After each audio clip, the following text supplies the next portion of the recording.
Chapter 1. The Quiet Before the Nightmare. The plant never slept. It breathed, groaned, screamed, metal grinding against metal, steam hissing through pipes, conveyor belts rattling like bones in a giant's throat. Dalton Stein moved through it all with the same steady rhythm he'd kept for years. Hard hat low, gloves tight, steps measured.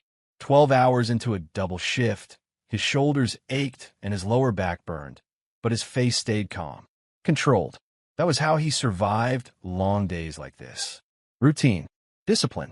Keep the mind occupied so it didn't wander into places that hurt. Stein. Someone yelled over the roar. Dalton turned. Yeah. You good for another hour on line 3? Dalton glanced at the digital clock mounted above the catwalk. 9:42 p.m. He'd already worked since dawn. He nodded anyway. I'm good. The foreman slapped his shoulder. Knew I could count on you. Dalton watched him walk off, then adjusted his ear protection and climbed the stairs to line 3. Heat rolled over him as the machinery kicked back to life. Sparks flashed. The air smelled like oil and iron. This was honest work. Simple in its own brutal way. You put in effort, you got results. No lies. No performances. Unlike home, when the line finally paused for a scheduled break, Dalton stepped away, peeling off his gloves. His hands were rough, scarred, hands that had carried rifles once, hands that had held a newborn barely bigger than his forearm. He washed them at the sink, the water running black at first, then clear. In the break room, men talked loudly about sports and overtime pay. Dalton sat alone at the corner table, pulled his phone from his pocket, and unlocked it. The first thing that appeared wasn't a message. It was a photo. Clay. His son was 5 in the picture, missing a front tooth, grinning so hard his eyes nearly closed. They were at the lake. Dalton remembered that day clearly. Clay had refused to take off his life vest, terrified he'd sink straight to the bottom if he did. Dalton had laughed and worn his own vest just to make Clay feel better. They floated side by side, the sun warm on their faces. Dalton scrolled. Another photo. Clay at 6, holding a plastic lightsaber, standing in a ridiculous wide-legged stance. I'm protecting you, Dad, he'd said. Dalton swallowed. The most recent photos were different. Fewer smiles. Posed. Clay standing stiff, hands at his sides, eyes flicking off camera. Sometimes Kelly was visible in the reflection, phone raised, ring light glowing. Dalton told himself it was nothing. Kids changed. 7 was an awkward age, and he hadn't been home much lately. Guilt crept in, familiar and heavy. After his first wife died, Dalton hadn't thought he'd ever let someone else into their lives. The house had been too quiet. Clay had cried himself to sleep for months, clutching Dalton's shirt like it was the only thing anchoring him to the world. Then Kelly appeared. Bright smile. Warm voice.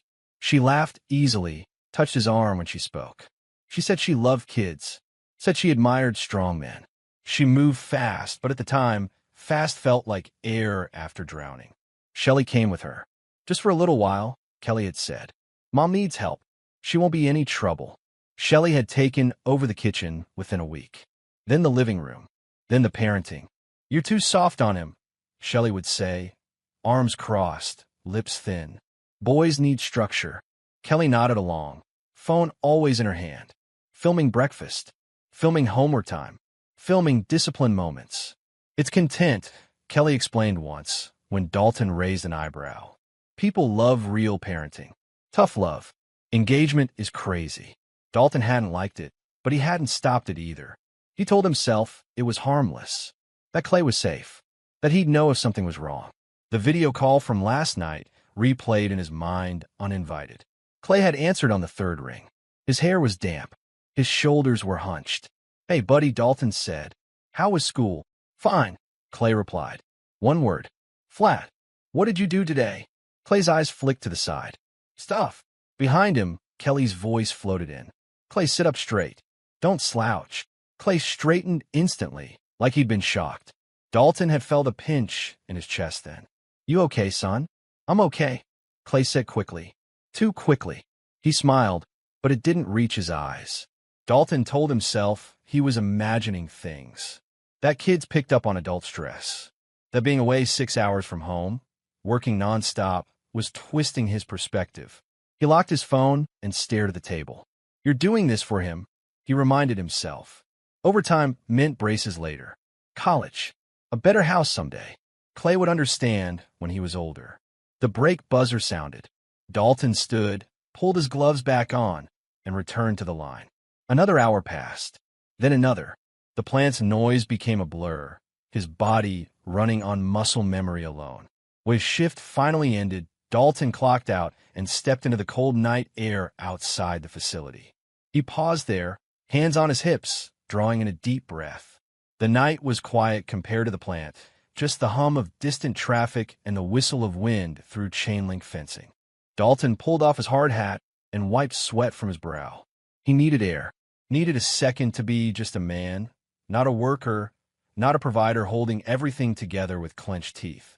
He reached into his pocket for his phone, thinking he might call home. Maybe hear Clay's voice again before bed. Before he could unlock the screen, the phone vibrated sharply in his hand. Once, then again. Dalton frowned and looked down. Incoming airdrop request. Sender. Unknown device nearby. He stared at the screen, confused, as the request pulsed quietly in the dark. Chapter 2. The video that stops time. Dalton stared at the glowing screen in his palm, the night air biting against the sweat still clinging to his neck. The airdrop request pulsed again. Unknown device nearby. He frowned. That's weird. The plant parking lot was nearly empty now, only a few semis idling in the distance and the hum of streetlights overhead. No one stood close enough to be sending him anything. He turned in a slow circle, scanning the shadows between parked trucks. Nothing. Probably some idiot's phone glitching, he muttered. He tapped decline. The request disappeared. 2 seconds later, it came back. Incoming airdrop request. Dalton exhaled through his nose. Annoyed now. He almost declined it again out of stubbornness, but something tugged at him, a quiet unease that didn't have a logical explanation. "What the hell?" he said softly. He hit accept. The loading wheel spun for half a second. Then the video opened.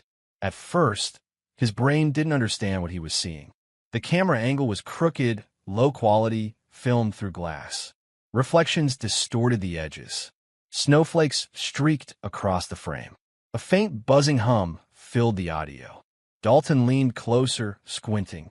Is this someone's garage? The image sharpened slightly as the camera adjusted.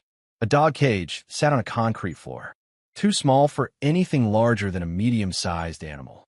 Rust flaked along the bars. A plastic tray beneath it glistened with water. Something moved inside the cage. Dalton's breath caught. No, a small body shifted into view. A child, curled awkwardly, knees pressed against metal bars, hands wrapped around thin wire, breath puffing white into the freezing air. Dalton felt the world tilt. Clay. The camera drifted slightly, capturing the open garage door, a slice of black night, and drifting snow beyond it. Frost clung to the edges of the concrete. Wind whispered in through the opening. A hose came into frame. Water sprayed. The child jerked violently, a sharp cry cutting through the audio. No, no, please. Dalton's phone nearly slipped from his hand. A familiar voice followed, sharp and mocking. Bad dogs get cold baths. Shelley. Dalton recognized her instantly. The tone, the cruel amusement tucked behind every word. He could practically see her tight mouth, even before her face briefly crossed the frame. The hose soaked the child again. The boy sobbed. His teeth chattered so hard the sound carried through the tiny phone speaker.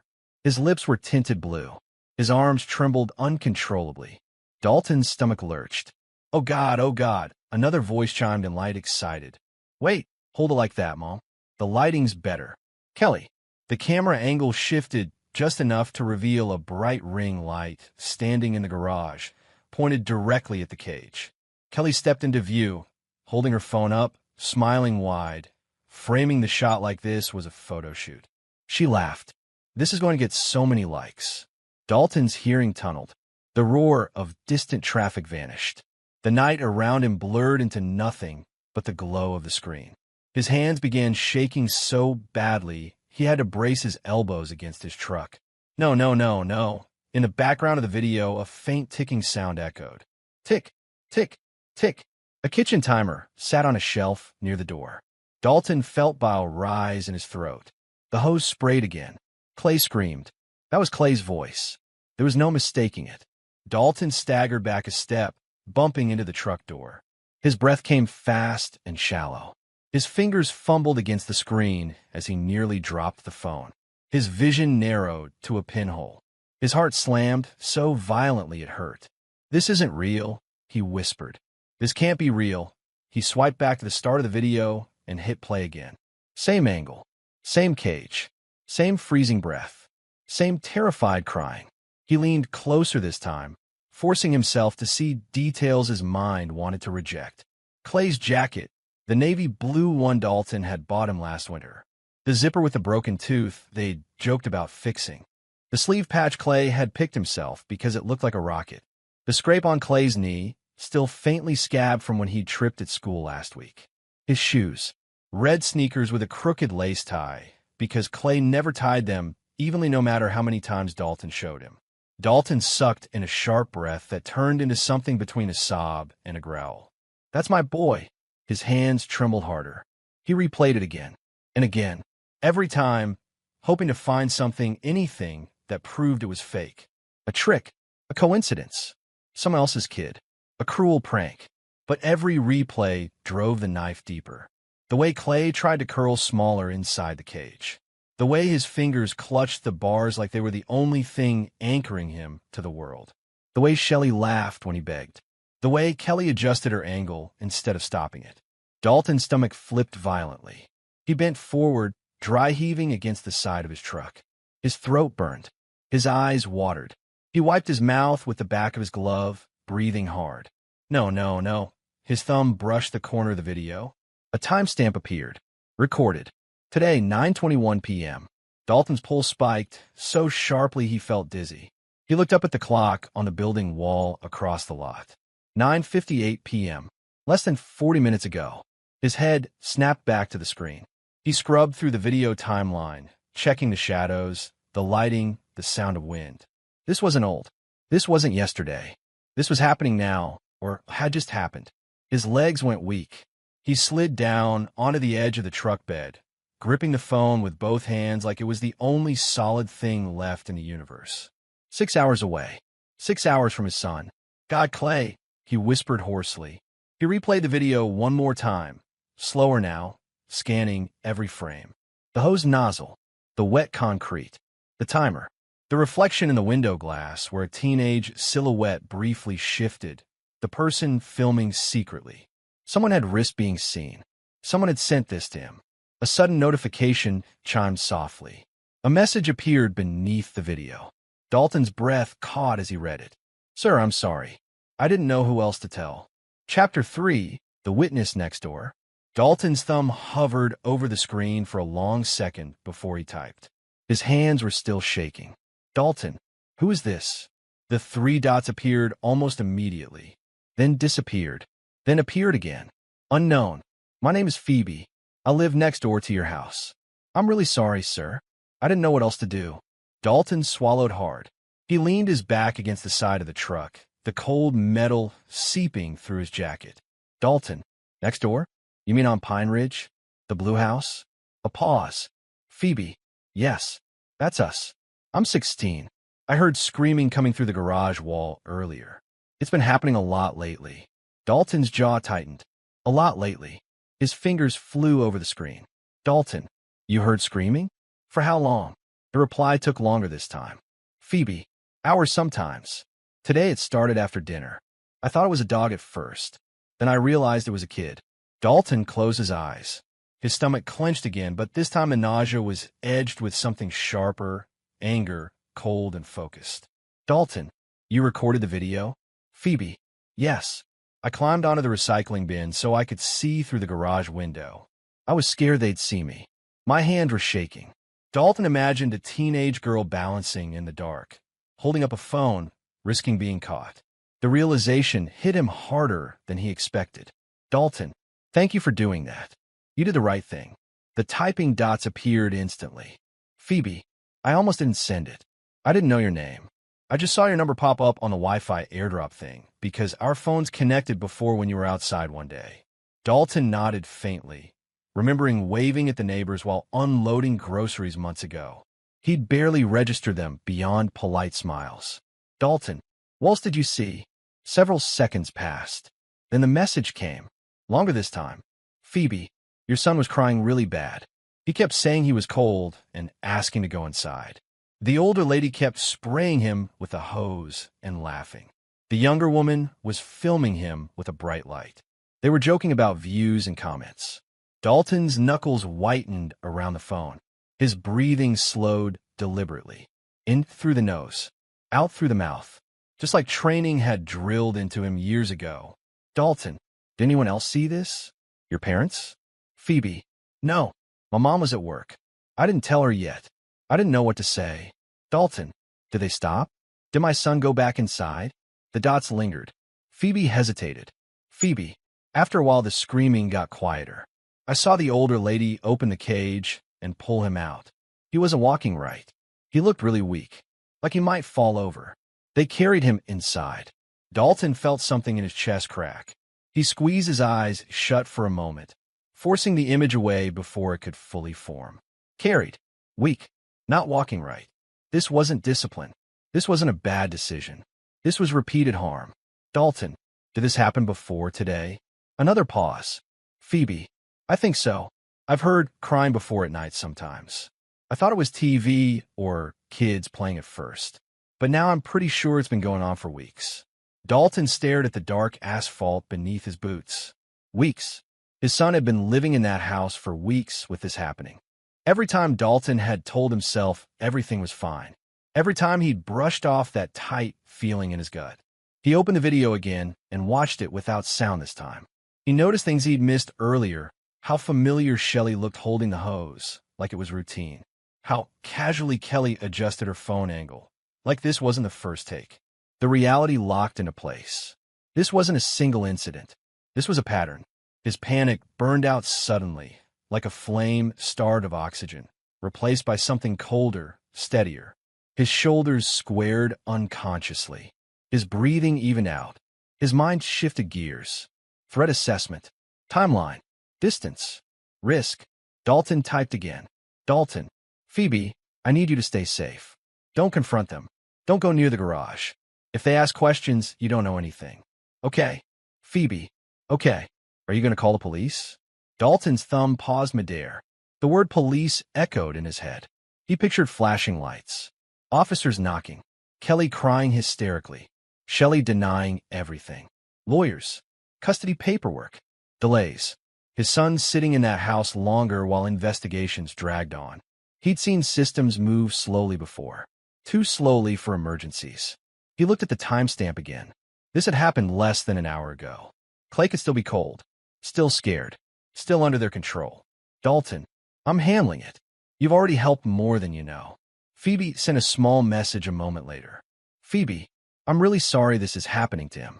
Dalton stared at that sentence for a long time. He believed her. He typed one last response. Dalton, so am I. Thank you for being brave. He locked the phone and rested it against his thigh. The night felt different now. Sharper, quieter, like the air before a storm breaks. Dalton's heart still pounded, but his hands were steady again. His mind ran through options. Distance. 6 hours by car. Weather. Cold. Response time for emergency services in that area. Unpredictable. Custody complications. High. Risk of escalation if alerted. Unknown. Probability of immediate protection if waiting on formal channels. Unacceptable. His jaw clenched. He could almost hear an old instructor's voice in his head. When time equals danger, you don't hesitate. You move. Dalton unlocked his phone again. He opened his contacts. His thumb scrolled slowly down past coworkers, old family numbers, forgotten acquaintances. Then he stopped. One name sat there like a door he hadn't opened in years. Dalton stared at it, feeling the weight of what pressing it would mean. Chapter 4. The Call You Don't Make Twice. Dalton stared at the name on his screen for several long seconds. Randy Huerta. The last time he'd spoken to him was almost 8 years ago, after a funeral that none of them had wanted to attend. They'd shaken hands in the rain, exchanged a few quiet words, and then gone their separate ways back into different versions of civilian life. No weekly check-ins, no holiday cards, just the unspoken understanding that if either of them ever called, it wouldn't be for something small. Dalton inhaled slowly. Then he pressed call. It rang once, twice. Huerta. A voice answered, low and alert. No greeting, no warmth, just readiness. It's Dalton Stein, Dalton said. A half-second pause. Yeah, Randy replied. I know who this is. Dalton's grip tightened around the phone. The background on Randy's end sounded quiet. Maybe a garage, maybe an office. Somewhere private. I wouldn't call if it wasn't bad, Dalton said. I figured, Randy replied evenly. Talk. Dalton swallowed. He kept his voice controlled, clipped. I just received a video. My son. He's being abused. Right now, or very recently. Silence stretched for a heartbeat. How old? Randy asked. 7. Who's doing it? My wife and her mother. Another pause, heavier this time. You have the footage? Yes. Send it. Dalton didn't hesitate. He tapped the share icon and transmitted the video. The little progress will spun for a moment, then completed. They waited in silence as Randy watched it. Dalton could hear faint movement on the other end, a chair shifting, a breath drawn in sharply. A quiet curse under Randy's breath. When Randy spoke again, his voice had hardened. Okay, he said. This is real. Dalton's jaw tightened. What do I do? Randy didn't answer immediately. When he did, it was methodical. First, give me the address. Dalton rattled it off without hesitation. Layout, Randy continued. Garage access points. Cameras. Dogs. Neighbors. Dalton pictured the house, the driveway, the side gate, the way Shelley liked to leave the garage door cracked for ventilation. 2-car garage attached to the house. Side door from backyard. No dogs. Ring camera at the front door only. Neighbors on both sides. Names. Kelly Stein. Shelley Marks. My son is Clay Stein. Any weapons in the house? Kitchen knives. Shelley keeps a bat in the laundry room. No firearms that I know of. Randy absorbed everything quickly. Listen to me carefully, Dalton, Randy said. You are not driving home. You are not confronting them. You are not calling the police yet. Dalton stiffened. Why the hell not? Because if you tip them off, they destroy evidence, spin the story, lawyer up, and your kid stays in limbo while systems grind.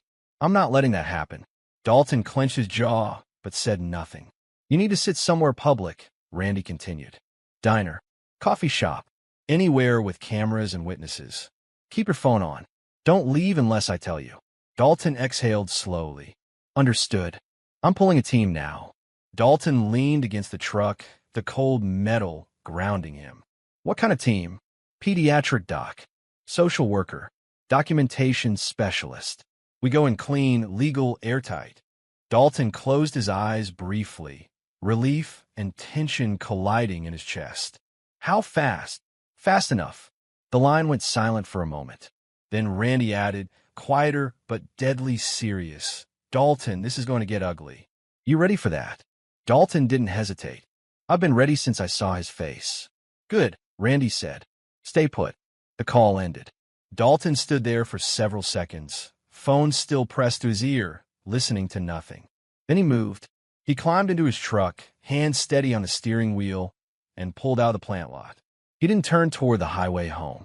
Instead, he drove 3 miles down the service road until the yellow glow of a late-night diner appeared ahead, like a small island of light in the darkness. The parking lot was half full, truckers, night shift workers, a couple of college kids nursing coffee. Perfect.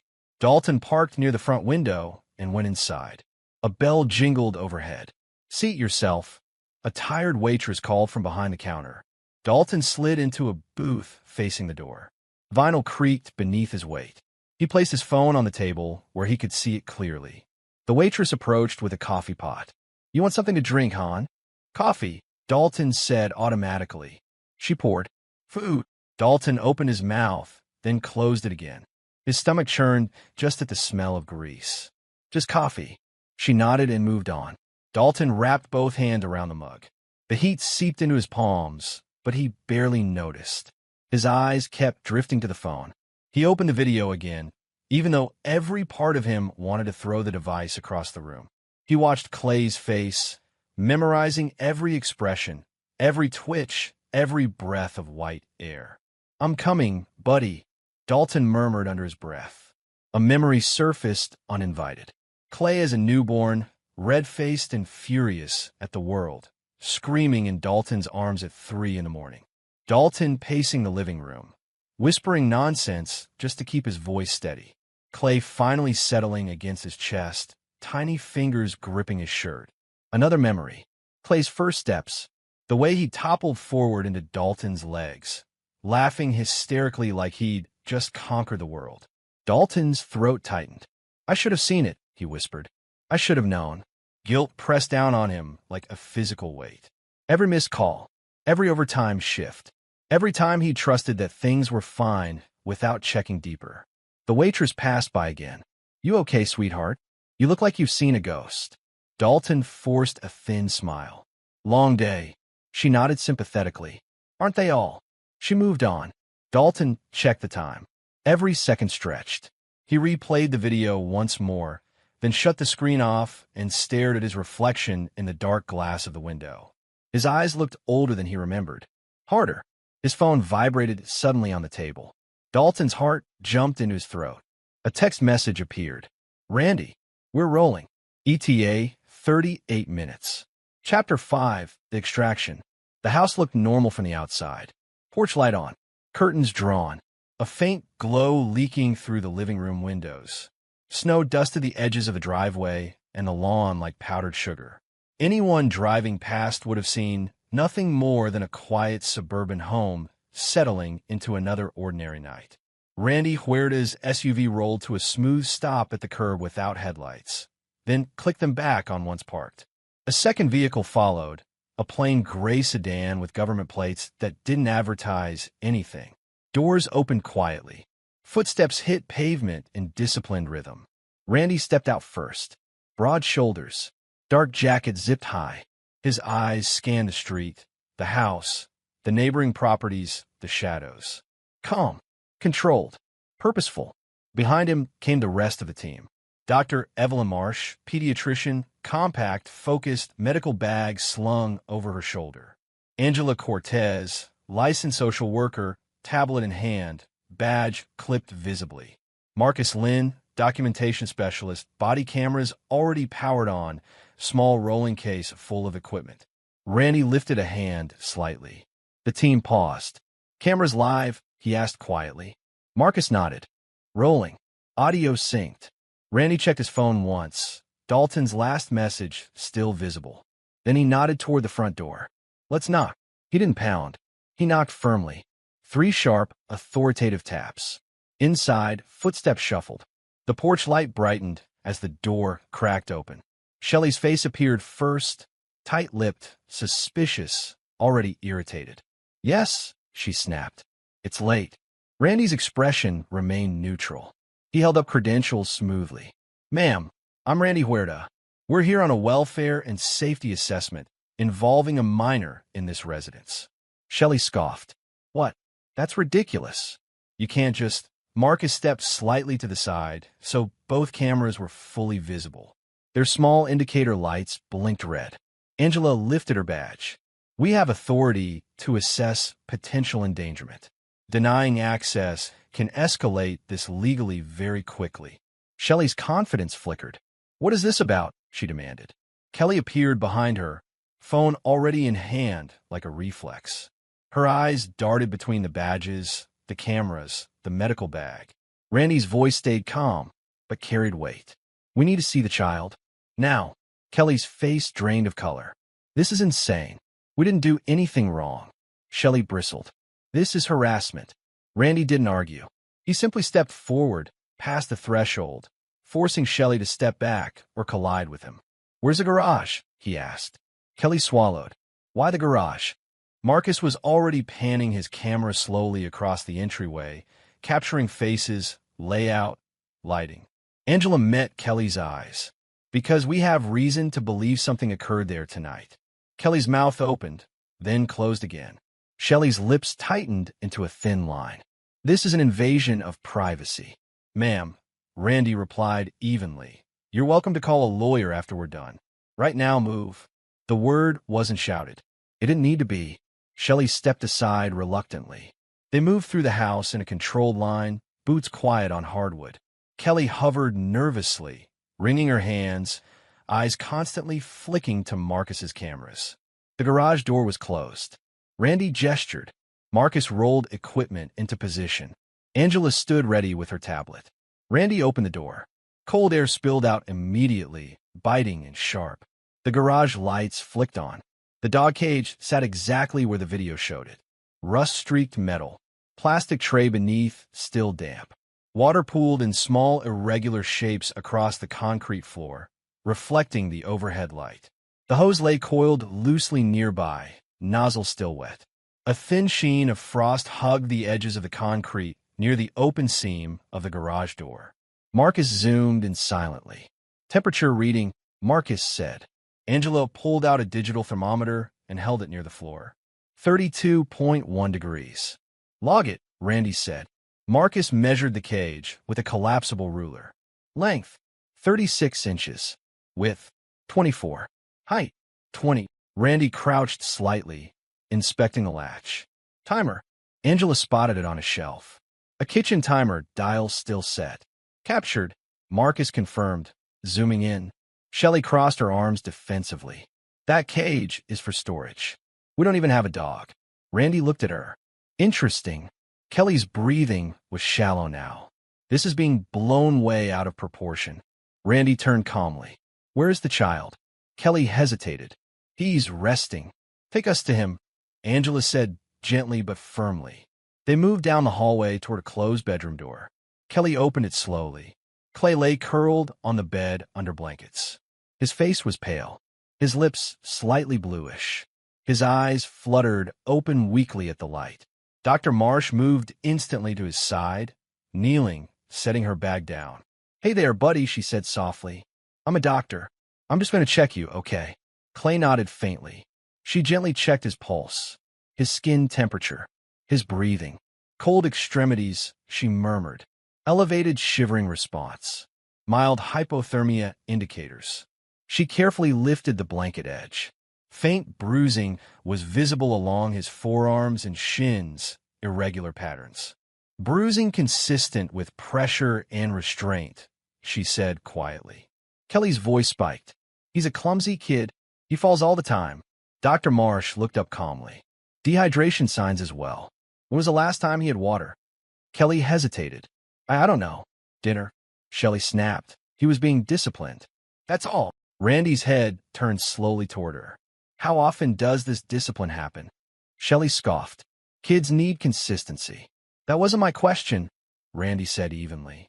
Shelley waved a hand dismissively. Every time he acts up, it's the only way he learns. The room went very quiet. Marcus's camera zoomed slightly closer to Shelley's face.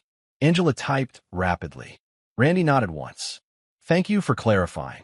Kelly suddenly raised her voice, defensive and shrill. It's content. People like seeing real parenting. Tough lessons.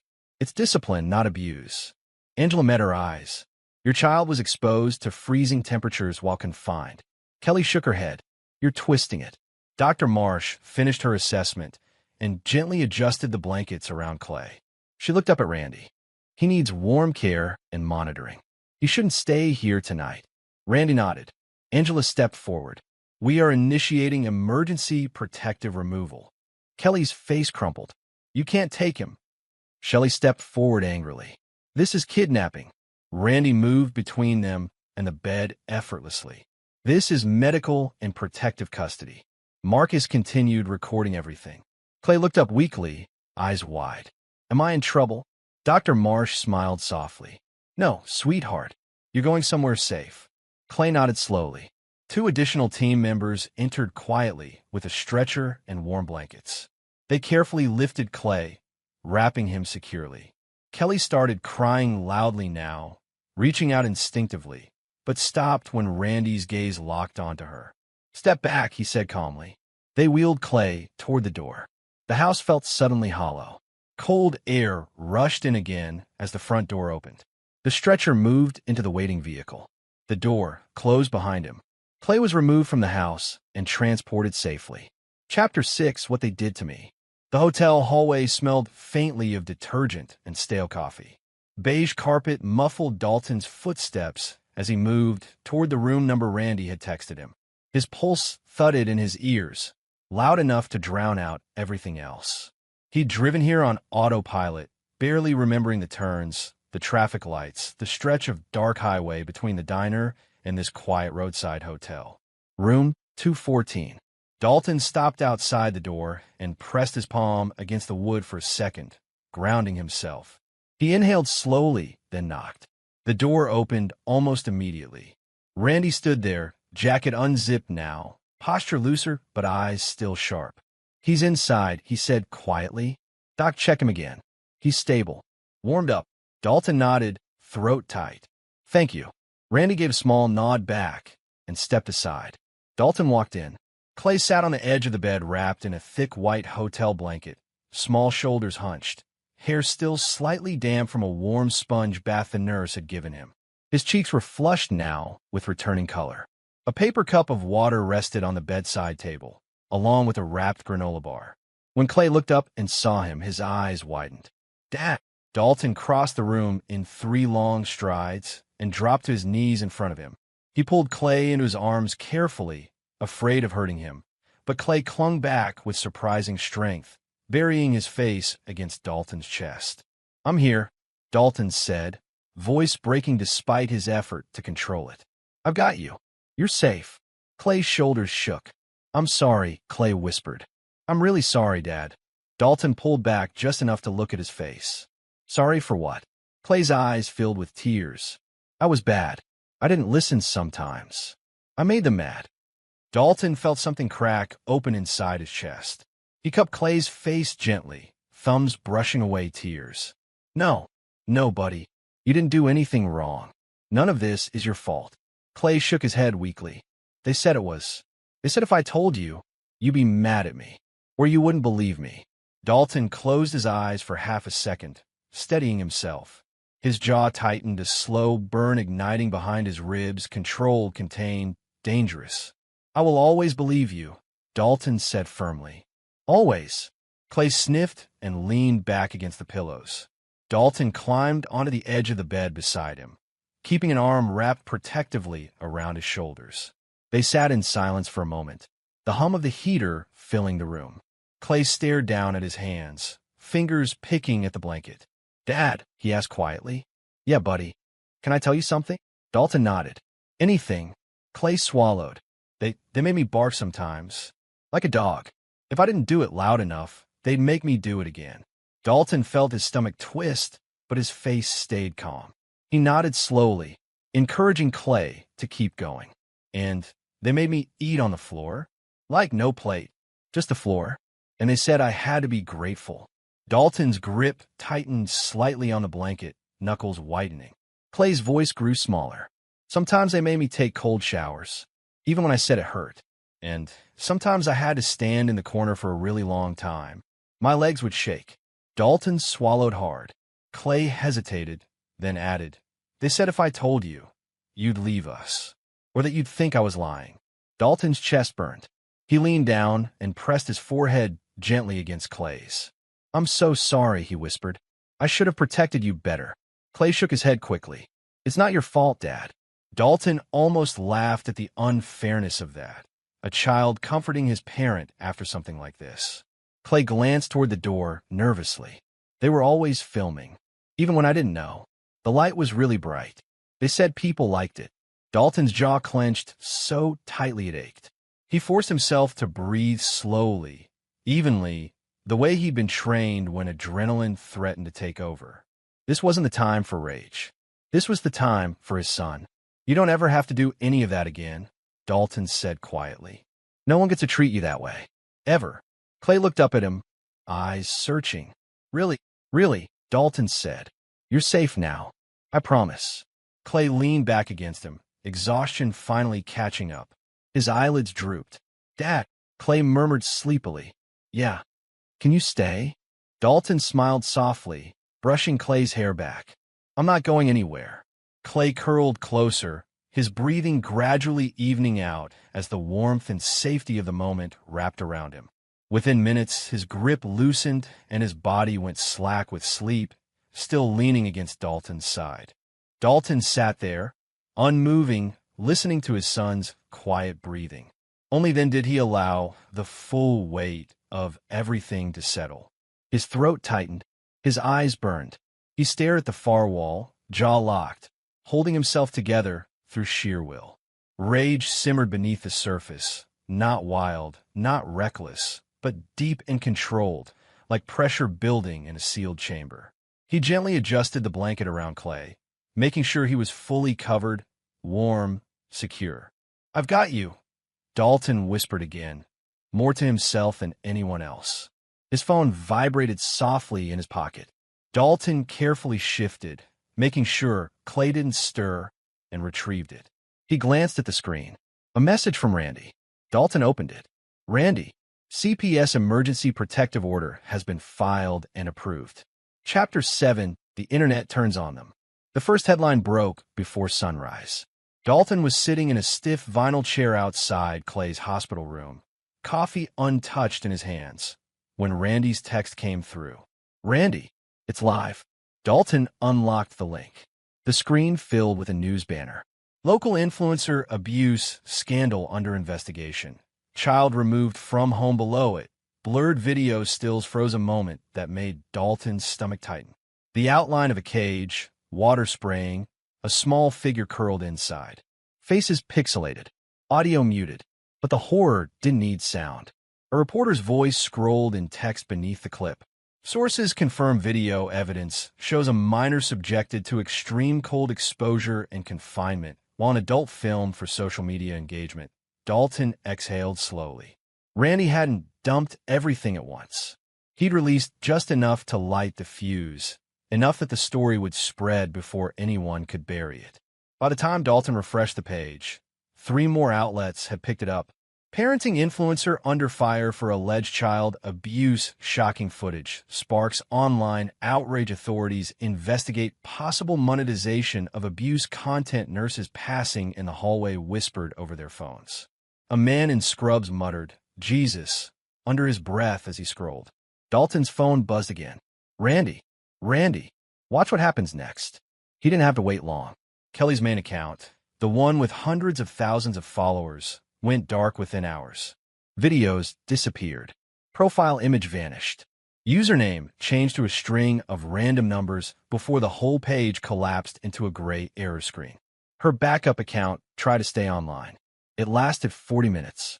Comments flooded faster than the platform could delete them. You're a monster. That's a child. I followed you for parenting advice. I feel sick. Hope you rot in prison. Someone take your kids away forever. Sponsors pulled out publicly. One posted a statement. We are immediately terminating our partnership. We condemn all forms of child harm. Another followed minutes later. Then another. Screenshots spread like wildfire. Users clipped old videos of Kelly talking about discipline, slowing them down, analyzing every smirk, every phrase that now sounded darker in hindsight. Influencer reaction videos exploded overnight. Guys, I can't even watch this, one creator said, face pale on screen. This is sick. Another slammed their desk. This is what happens when clout rots people's brains. The comment wars ignited fast. A small pocket of defenders emerged. Parents have rights. Kids need discipline. You don't know the whole story. They were drowned out almost immediately. Locking a child in a freezing cage isn't discipline. If you defend this, you're broken. Hope CPS checks your house too. Dalton closed his phone for a moment, breathing slowly. He didn't feel joy. He felt gravity. The machine had turned. By midday, Kelly tried to control the narrative. A shaky selfie video appeared on a newly created account. Her eyes were red. Mascara streaked down her cheeks. Her voice trembled dramatically. I never meant for anyone to get hurt, she sobbed into the camera. People are twisting everything. It was just a misunderstanding. We were doing tough, love content. We love our family. The comment section detonated. You filmed him freezing. Delete yourself from the internet. Where's your son right now? You're crying because you got caught. Shelley tried next. Her video was angrier. This is government overreach. She snapped into the camera, jaw tight. Parents are being attacked for raising strong children. This is ridiculous. That clip went viral for all the wrong reasons. Users stitched it with the blurred footage and captioned it with one word. Disgusting. Within hours, the platforms removed both videos for violating safety policies. But the damage was already permanent. News vans appeared outside the house. Reporters camped on the sidewalk. Neighbors peeked through curtains. Aerial drone shots captured flashing lights as law enforcement arrived. Dalton watched the live feed on mute as Kelly and Shelley were escorted out of the house in handcuffs. Kelly was crying hysterically now, hair messy, trying to hide her face from the cameras. Shelley shouted something at the reporters, angry, defiant, before being guided into the back of a cruiser. Camera flashes lit the dusk like lightning. A reporter spoke excitedly into the microphone. Both suspects have been taken into custody as the investigation expands. Dalton turned off the feed. He leaned back in his chair and closed his eyes. Clay slept peacefully behind the hospital door, warm and safe for the first time in too long. That was what mattered. Still, the world outside was tearing itself apart over what had been hidden behind closed doors for months. His phone buzzed again. Randy. Dalton answered quietly, stepping away from the room. Yeah. You seeing this? Randy asked. I am. Randy exhaled. Good. Let burn. The more light on it, the less room for them to spin. Dalton leaned against the wall. You planned this. Of course I did. A brief silence stretched between them. Then Randy added, his voice lower now, more serious. This is just the surface, Dalton. Dalton straightened slightly. What do you mean? Randy paused, choosing his words carefully. There's a lot more buried in their digital footprint. A lot. Chapter 8, The Rot Beneath the Surface. The first report landed just after midnight. Dalton was half asleep in the chair beside Clay's hotel bed, the rhythmic hum of the heater filling the quiet room, when his phone vibrated against the nightstand. He checked the screen instinctively, heart tightening the way it had learned to do over the past 48 hours. Randy, you need to see this. It's worse than we thought. Dalton rubbed his face, stood quietly so he wouldn't wake Clay, and moved toward the window where the city lights smeared across the glass like blurred stars. Send it, he whispered into the phone. A secure file link appeared. Dalton opened it.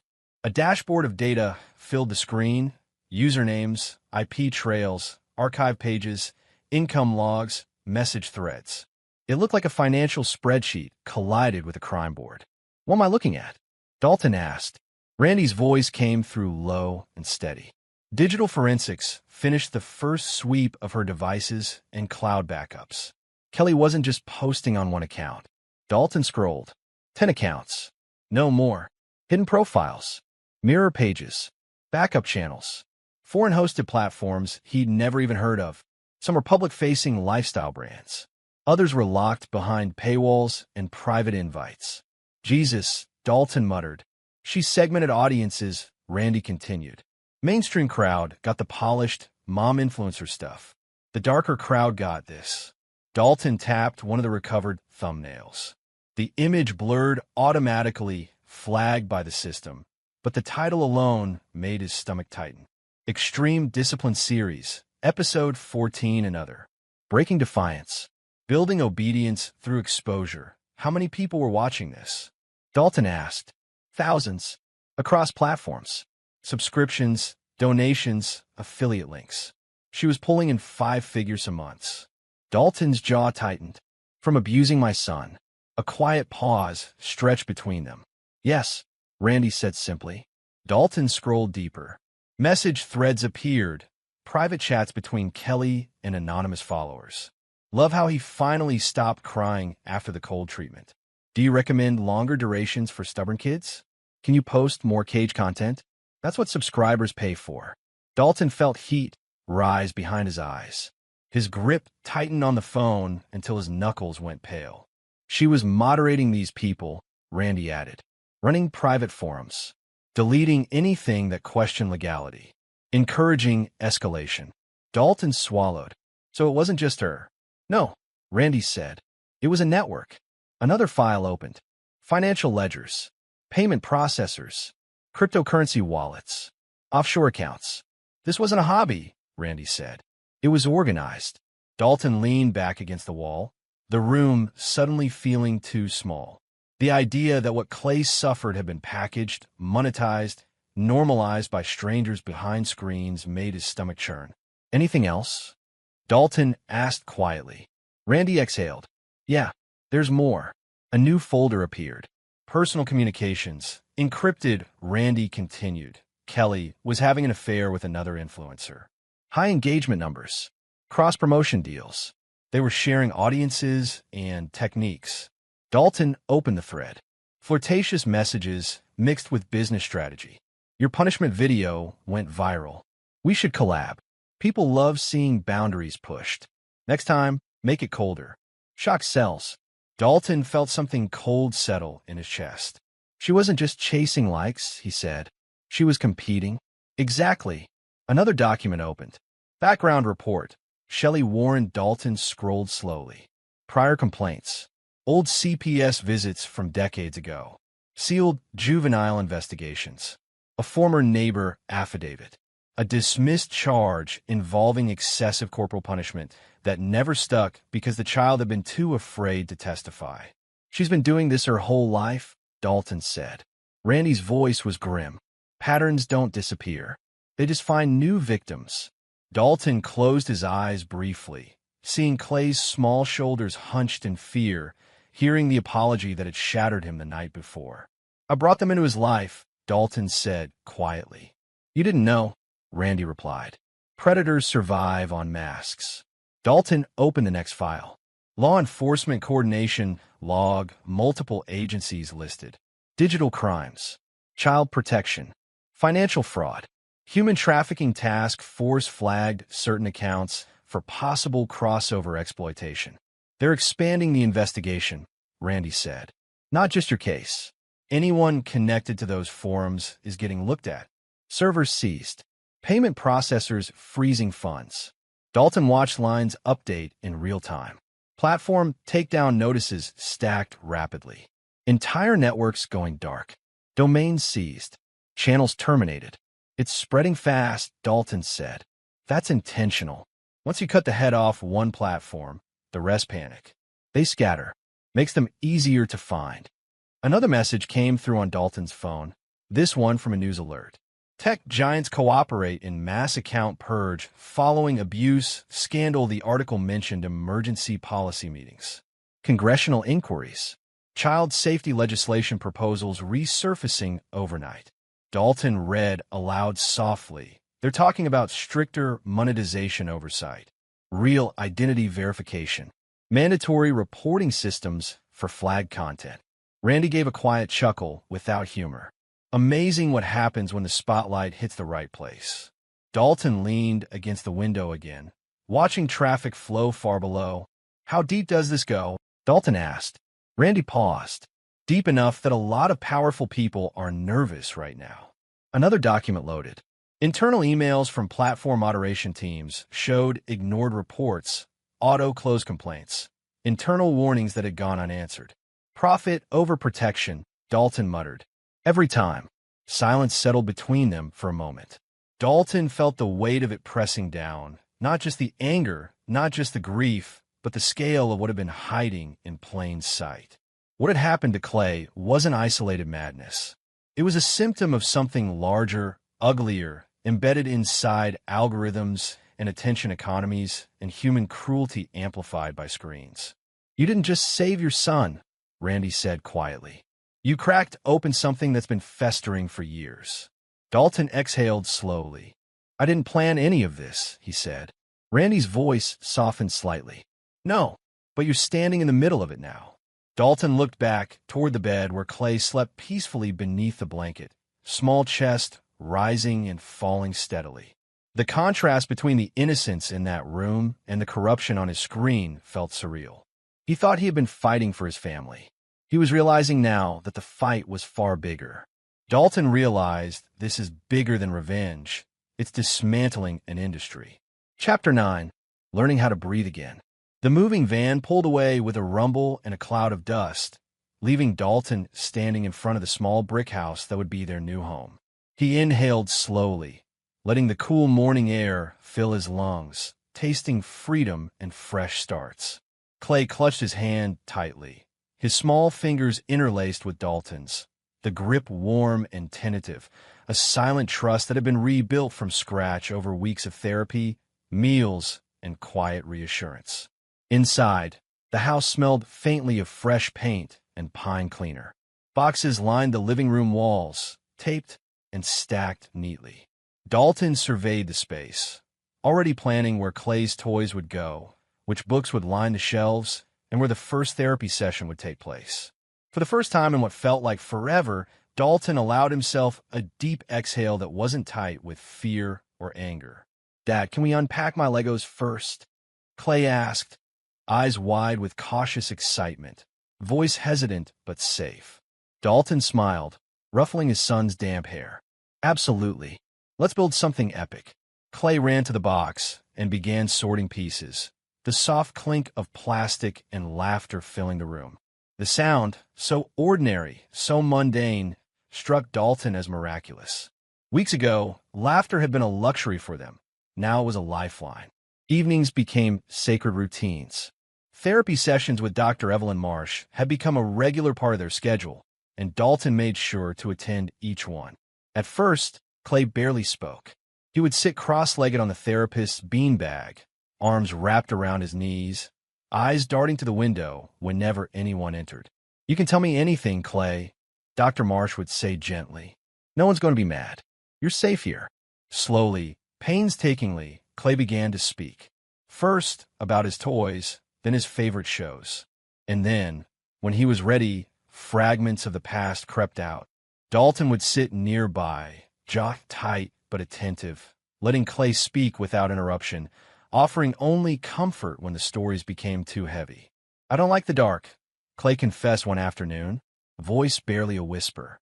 "I always thought they'd come back." Dalton's throat tightened. "No one is coming back, buddy. You're safe. You're mine now. We're staying right here." He squeezed Clay's shoulder gently, feeling a tension in his son's small body ease just a little. There were victories, tiny, shining victories every day. Clay sleeping through the night without nightmares. A confident smile at breakfast instead of a forced, anxious grin. Running outside to play in the yard with other kids instead of hiding in his room. Each moment chipped away at the fear that had once gripped him so tightly. One Saturday, Phoebe came over, backpack slung casually over her shoulder. Dalton had insisted she keep her distance at first, wary of trusting anyone too quickly. But Phoebe had proven herself reliable, caring, and understanding without a hint of judgment. "Hey, Clay," she called, kneeling to his level in the yard. "Want to race to the fence?" Clay's face lit up with a real, unguarded smile. "Okay," he shouted, bolting ahead. Dalton watched them from the porch, leaning on the railing, chest lighter than it had been in months. Phoebe laughed freely as Clay chased her, the sound like music. For the first time in a long time, Dalton didn't feel the constant weight of dread pressing on him. He could breathe. Mealtimes were quieter now, slower, deliberate. Dalton made sure they were present, not distracted by phones or social media. They talked about school, hobbies, and, when appropriate, Clay's thoughts and feelings. "You're really good at drawing, Clay," Dalton said one evening, as his son carefully colored a dinosaur on a huge sketch pad. Clay grinned, pride shining in his eyes. "I learned from watching YouTube. Not that kind of YouTube," he added quickly, remembering the other content. "The fun videos." Dalton chuckled, a full laugh that seemed to reverberate in the room. "I'm glad, buddy. You deserve all the fun videos." Dalton himself was learning how to be present again. He left the factory earlier when he could, took walks in the neighborhood with Clay, helped with homework without glancing at his phone every 30 seconds. Each step, each moment of intentional engagement was a small reclamation of the time that had been stolen from them. He watched Clay teach Phoebe how to do a complicated Lego trick, both of them laughing as a piece snapped into place. Dalton leaned back in his chair, letting the weight of guilt ease slightly. He couldn't undo the past, but he could protect the future. Therapy introduced new routines for Clay. Mindful breathing exercises, guided drawing to process emotions, even a small journal where he could write or sketch his feelings. Dalton often sat with him during these sessions, helping translate the more difficult moments into words he could understand. "Sometimes I feel scared," Clay admitted one afternoon, pencil hovering over the page. "I know, buddy," Dalton said softly, "but we're here to help those feelings shrink. You're not alone in this." They worked through the exercises together, Dalton guiding without pushing, allowing Clay to rebuild trust at his own pace. Slowly, the child who had been terrified of a hose and a cage began to trust the hands that now offered protection, not punishment. Neighborhood walks became adventures. Dalton would point out birds, show Clay flowers blooming early in spring, and let him explore fences and backyards with cautious curiosity. Sometimes Phoebe joined, and their laughter echoed down the streets. Other children began to notice Clay's growing confidence, inviting him into small games and sports, which Dalton encouraged cautiously but optimistically. One evening, Clay came running up to Dalton, panting and smiling. "Dad, I made a friend today. We played soccer and I scored a goal." Dalton crouched to his son's level, pride shining through exhaustion. "That's amazing, Clay. I'm so proud of you. How did it feel?" "Good," Clay admitted, shrugging slightly but grinning from ear to ear. "Really good." Dalton hugged him, careful not to overwhelm. "That's how it should feel, buddy. Every time." Nights became easier too. Dalton would read to Clay from chapter books, letting him drift into sleep with the safety of his story and his father nearby.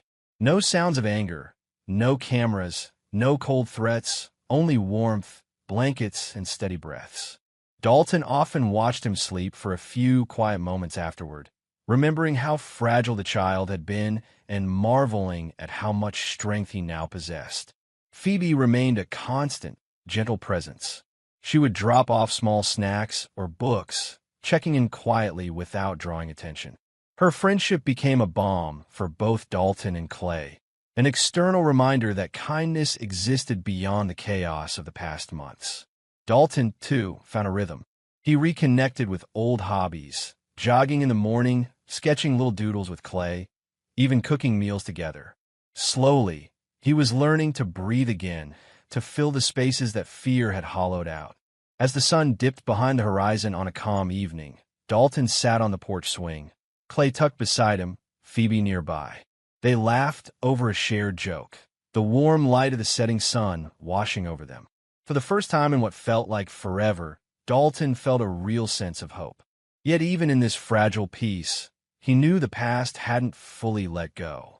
The legal battle loomed, deadlines approached, and court dates would soon demand his focus. He let himself enjoy the present, but the shadow of what was coming remained just beyond the porch lights. Dalton tightened his arm around Clay and whispered softly, "We're getting stronger, buddy. We're getting through this together." Clay leaned his head against Dalton's shoulder, nodding sleepily, trusting entirely for the first time in months. Dalton exhaled, letting the tension of the last nightmare-filled months ease just a little. The world was still complicated. The fight wasn't over. But for now, in this small brick house filled with warmth and laughter, they were learning how to breathe again. Outside, the calendar reminded him of reality. Court date approaching. Chapter 10. Justice is coming. The courthouse loomed against the gray January sky, a monolith of stone and glass that seemed to swallow Dalton whole as he parked his truck in the visitor lot. He ran a hand over his face, breathing deeply, then glanced at Clay in the passenger seat. The boy fidgeted nervously, gripping the edge of the car's seat, eyes wide but steady. "Hey," Dalton said softly, turning to him. "You ready for today?" Clay nodded slowly. "I think so. But will it be scary?" Dalton reached over and squeezed his hand. "We've done scary before, buddy. But this is different. You're safe, and we're going to do the right thing." The two of them stepped out of the truck, the wind cutting through the courthouse plaza. Reporters and camera crews had already gathered, microphones pointing toward the front steps, flashes flicking occasionally even in the muted light. Dalton ignored them. This wasn't about them. This was about Clay. Inside, the air smelled faintly of polished wood and the familiar tang of paper. Metal detectors beeped as they passed through, deputies directing visitors efficiently. Dalton kept Clay close, letting him hold his hand. He noticed the tension in his son's small frame, tense shoulders, restless feet, but Dalton remained calm. That calm, disciplined Marine composure he'd relied on since discovering the video now served another purpose: to anchor Clay. The bail hearing began with Kelly and Shelley seated at the defense table, looking disheveled, expressions fluctuating between panic and disbelief. Their attorney, a slick man in a dark suit, adjusted his tie and glanced nervously at the judge. Dalton sat with Clay in the audience, eyes forward, silent, steady. The bail request was astronomical, $500,000 each, but unsurprising given the severity of the charges and the media frenzy surrounding the case. Dalton listened as the defense attorney pleaded for leniency. "Your Honor, these women are pillars of the parenting community, respected figures. They have no prior convictions," the attorney began, his voice smooth but strained under the weight of public scrutiny. Randy's presence in the courtroom was discreet but unmistakable. Dalton caught his eyes briefly, a small nod passing between them. The judge was unimpressed. The nature of the alleged abuse, the clear risk to the child, and the documented monetization of the crimes, the judge said firmly, makes the bail request inadvisable. Bail is denied. Dalton exhaled slowly. Justice, measured and deliberate, was starting its course. Next, the defense attempted a plea deal, hoping to settle quietly and avoid a public trial. "Your Honor, we are prepared to discuss a resolution, avoiding the need for a prolonged court procedure," the attorney offered. Dalton rose before the judge, voice calm but unwavering. "No plea. I want a full trial. Every charge. My son deserves that." A collective murmur rippled through the courtroom. Some spectators whispered in shock. Reporters scribbled furiously. Dalton felt the weight of every eye, but he did not falter. The judge allowed the statement. Kelly's attorney sputtered but sat back, unable to override Dalton's demand. Clay watched him with wide eyes. Dalton crouched briefly to his son's level. "You're doing the right thing, buddy," he whispered. "This is how they face what they did. We don't take shortcuts when someone hurts us like that." Clay nodded, small but determined. I want to tell them too." Dalton felt a jolt of pride. "Then you will," he said.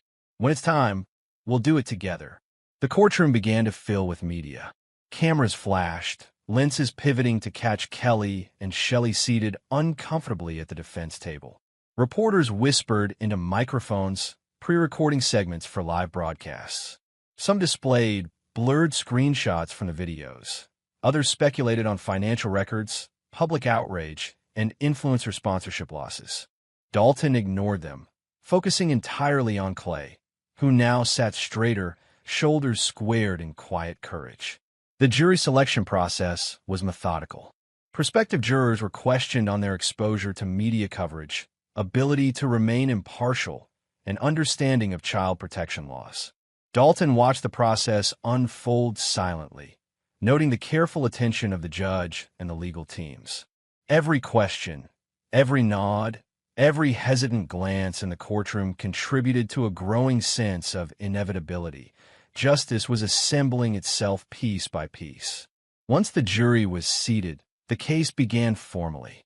The prosecution started by laying out the evidence, each piece meticulously documented, each moment tied to the timeline Dalton had helped construct. Photos of the cage, temperature readings from the garage, timestamp videos, some blurred for public viewing but intact for the jury. Medical reports detailing hypothermia, dehydration, and bruising patterns. Social media records showing monetization and audience engagement. Messages from followers encouraging abuse. Every single detail painted a picture so stark it was almost impossible to deny. Dalton remained seated beside Clay, hands resting lightly on his son's shoulder.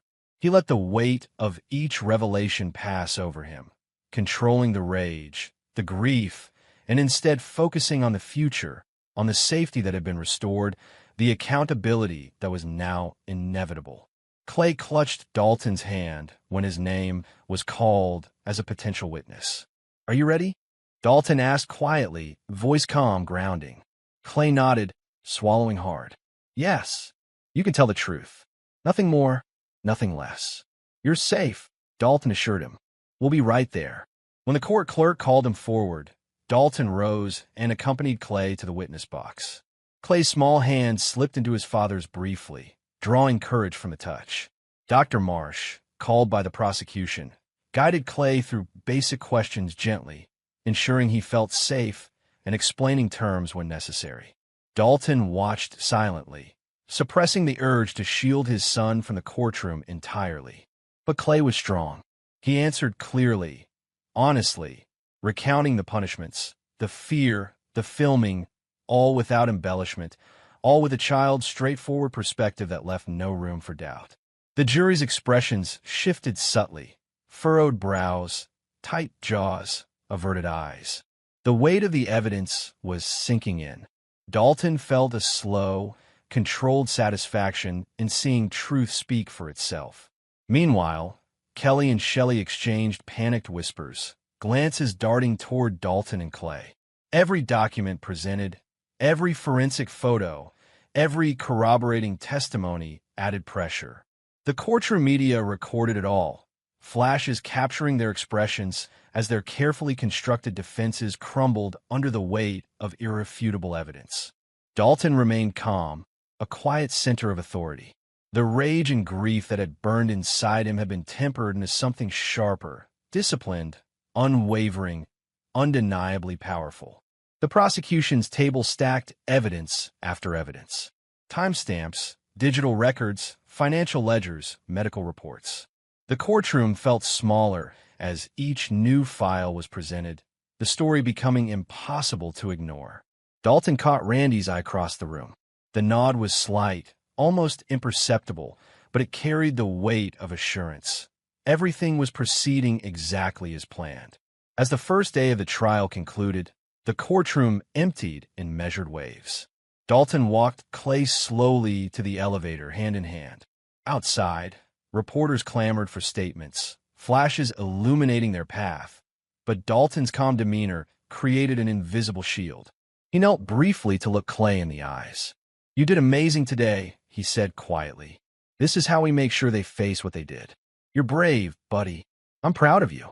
Clay smiled faintly, exhausted but relieved. "Will they get in trouble?" "They will," Dalton said softly. "Justice is coming, and we're making sure it happens." As they exited the courthouse into the fading afternoon light, Dalton inhaled deeply, filling his lungs with air that felt heavier with purpose, yet lighter than it had in months. He glanced at Clay, at the future, at the safety and security they had rebuilt together. For the first time since the nightmare began, Dalton felt calm, not reckless, not vengeful, but calm, anchored by certainty. Justice was coming. The trial had begun. The evidence was undeniable. The truth was unfolding in a courtroom filled with witnesses, media, and an inexorable legal process. Dalton's fists unclenched.